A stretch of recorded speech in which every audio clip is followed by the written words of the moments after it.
I really enjoyed our discussions about collaboration and assessment this week. It's great to hear what you all are doing that really works, and to see those light bulbs go on when you get new ideas. Speaking of collaboration, the Information Literacy Integration Project is due this week. It's a good idea to check out the examples, the samples, and the grading criteria before you upload your project. I've included a planning template based on the AASL 21st Century Standards. Now, I've had a couple people ask me about how to create the assessment tools for this project, so I'd like to clarify. The Content Standards Assessment is the rubric or checklist you would use to verify that students understand the content of the lesson, the history, the social studies, the science, the English, etc. That's the part that the teacher is primarily teaching, and the teacher is usually responsible for this assessment tool.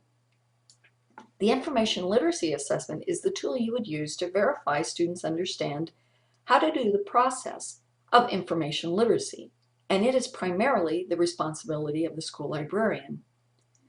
Both of these tools should be customized for the integrated lesson or unit you and the teacher are teaching together.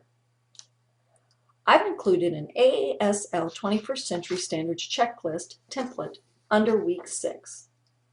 Now, as you use this, you figure out the steps the students are taking that are information literacy steps in the project you're co-teaching with the teacher. These tasks or skills then are listed here, and I've created this template so that you can type it sideways. Then you use 21st Century Learner Standards and benchmarks to figure out which of these fit the tasks that the students are completing. You put in the project name and the topic, and you're good to go to put in student names later when you're ready to use this.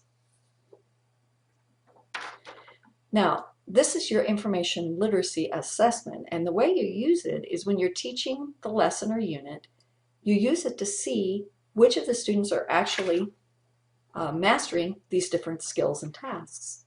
And if they're not, then you'd reteach.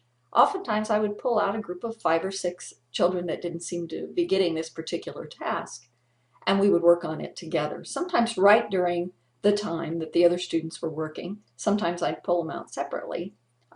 And that way you help students reach mastery using your assessment tool. Now, some people visualize differently, so I've included one other type of information literacy assessment sample in Blackboard. You can create your own from this one if it makes more sense to you. As always, email me if you have any questions.